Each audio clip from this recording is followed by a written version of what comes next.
Well, hello there, good people.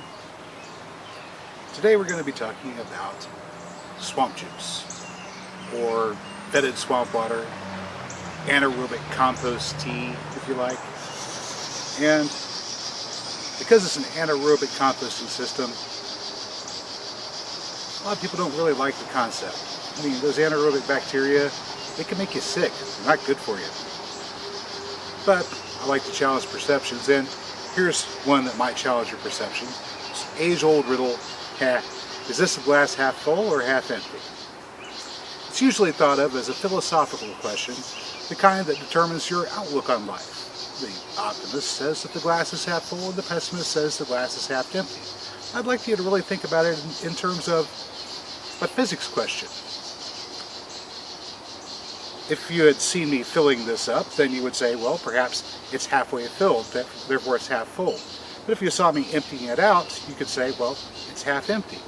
There is an actual real answer to this question, and I'll tell you what it is at the end of the video.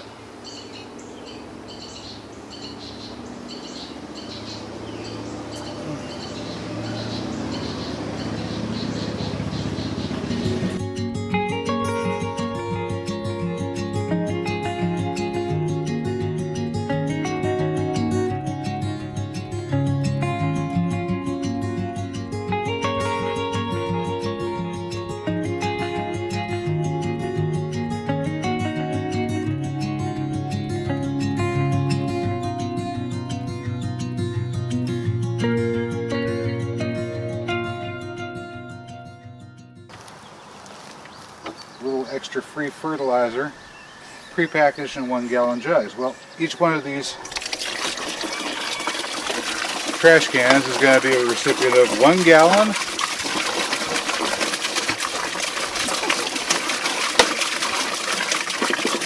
of special number 7. Number 7. What's in there? It smells bad, don't smell it.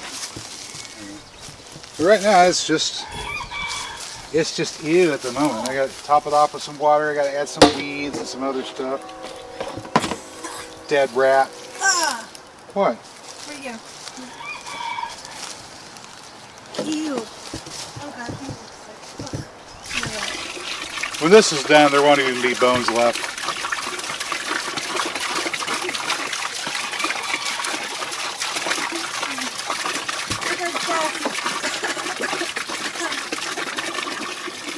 I can't smell it. They're starting to smell it.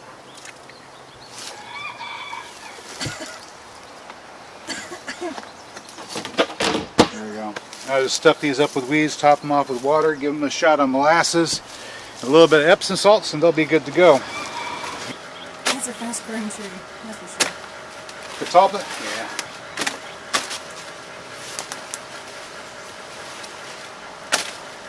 Catalpa's a great chop and drop. You get really big for a fast growing tree. Unlike redbud, this doesn't get that big. It's just like a perfect fast growing tree. Yeah. Not like the full in your house. Well, Catalpa is also a member of the Fabaceae family, like peas, like redbuds, like a whole bunch of other trees of that nature, and as a result, they accumulate a lot of nitrogen in those leaves. So green Catalpa leaves is a great nitrogen source.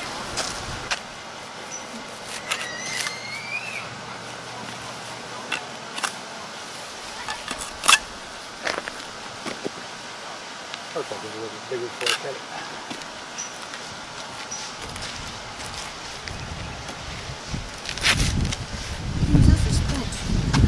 Yeah, that is elephant trunk amaranth. About the time whenever the surface of the leaf begins turning purple, it's too bitter to eat raw as a salad green. But you can still boil it like you do spinach. So why are we putting it in the compost? Isn't that pretty? It's growing in the rock. Yeah, it's growing in the road, so it's in the wrong spot. But right now, the roots are reaching down there, grabbing mineral phosphorus and bringing it up, and it's going into the leaves. This is about the time whenever it's starting to accumulate phosphorus. So that's whenever we cut this and we put it into our compost tea, or our weed tea, we're adding extra phosphorus. There we go. What are they doing? Look at that. Look at that pretty red. All right, so it's been a couple of weeks since we added the dead rats to these barrels. And unfortunately, I've been distracted by other things, so I haven't been able to get out here and do the rest of the work, which is to take these green materials and a couple other ingredients and get these barrels going. But what I've got to add to the barrels today is some Epsom salts and some sugar. We don't really use it for much of anything else. The sugar will help get the bacteria started in the buckets.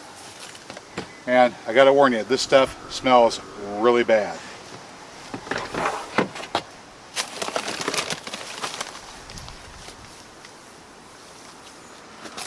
So we're going to add approximately a cup of sugar to get the bacteria culture started. And also about a cup of Epsom salts.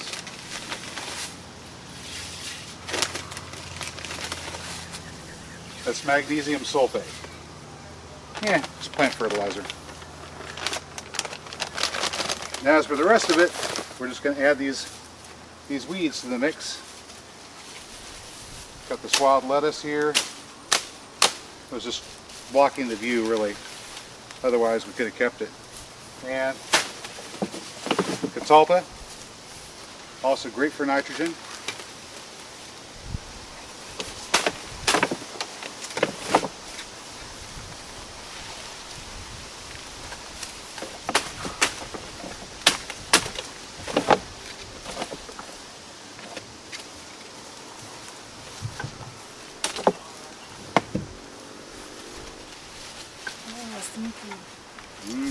Most of this other stuff I've already chopped up, so we're just going to stuff these weeds down on in here.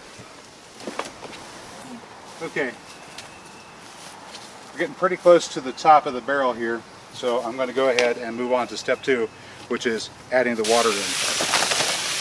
After you've got your basic materials into the barrel, you got it filled almost all the way up to the top with weeds, pack it down as good as you can.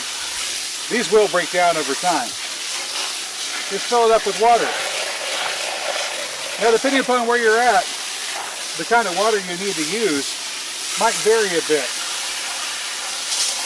The city of Tulsa has a very gentle system for eliminating bacteria from their water, and we're at the very end of the pipeline. So this far out, it's almost non-existent.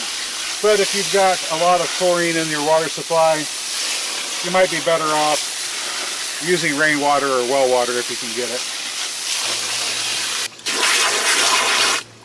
I'm going to leave an inch or two up there at the top. So we're at about 30 gallons right now. It's a 33 gallon. We're about 31, maybe 32 gallons, at least 30. And at this moment, the water on the surface is nice and clear, and it's okay. Can't even smell any bad smell at the moment. But in order to prevent the mosquitoes from coming in and spoiling our fun, I'm going to put this lid on the top. And now we just let this cook down for a while. This will be ready to use. So this batch will be ready to use in the garden in about 2 to 3 weeks, depending upon how warm the climate is. It'll need to be diluted down to 20 to 1. And since it's going to be anaerobic, you will not want to apply it directly to something that you plan on turning around and eating within the next week or two.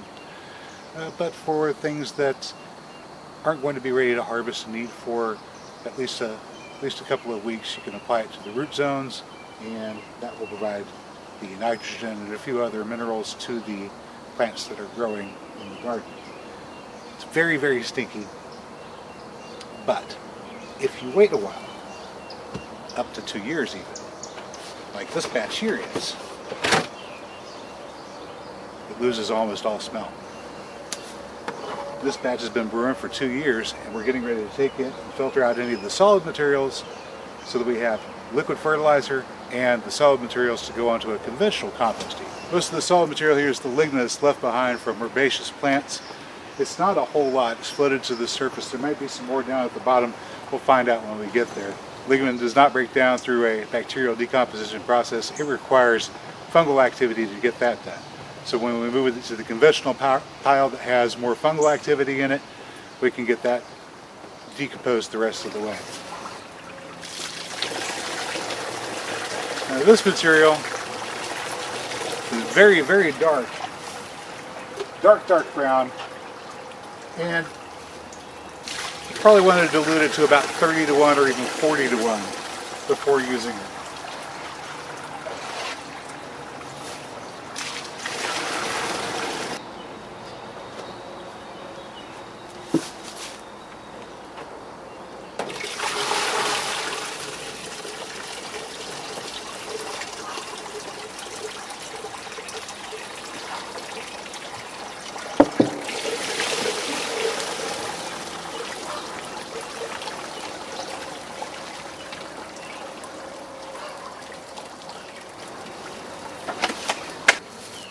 This compost heap that we made a few weeks ago was about 4 foot tall, close to 4 foot tall whenever it was completed. Now it's about 1.5 foot, maybe 2 foot. It's broken down quite a bit over those few weeks, and if we were going to turn it, now would be a good time to go ahead and turn. So let's go ahead and turn it. Work this layer here, and you see we still have lots of that old moldy corn that hasn't broken down yet.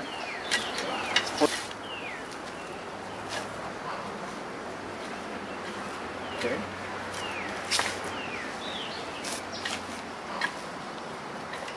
Ooh. Yeah, it's still quite hot. Let's get our material from the wheelbarrow dumped in the middle here.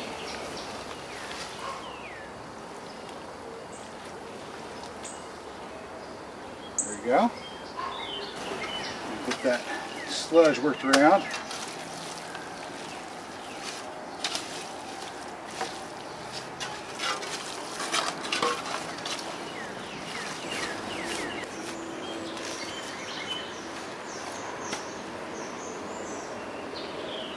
A little gray garden snake in here.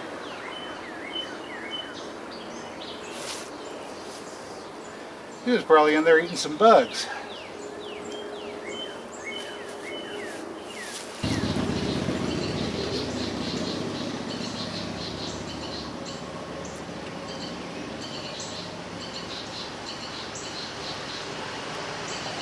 Well, you see, the truth of the matter is, the glass was always full. Before it was filled with air. Whenever it was filled with the liquid, it became half full of liquid and half full of air. And when the liquid was emptied out of it, it became full of air once more. And so our lesson for today is, challenge your perceptions. The world may not be exactly the way you think it is, just from how it first appears. Alright folks, that is the process for making fetid swamp water, swamp juice as I like to call it. Anaerobic compost tea would be technically the proper term. Ready in about 2 or 3 weeks. Best if you wait at least 2 years. And of course, as you saw, there's still a bit of solid material that will settle out to the bottom. Some of it will be floating on the top. That'll be the decomposed solids and the lignins that are still left after the entire process is finished. Those you're going to have to compost using a normal composting method with fungus involved. And I showed you that stuff too. And that's all I've got for you today, good people. As always, if you found the video informative or entertaining, although I don't know how entertaining it was going to be. It's compost after all, but hey, you never know. Hit that like button and don't forget to leave your comments down below. Subscribe to the channel, share this video, bang the notification bell. And good people, I will catch you next time. Smells nice.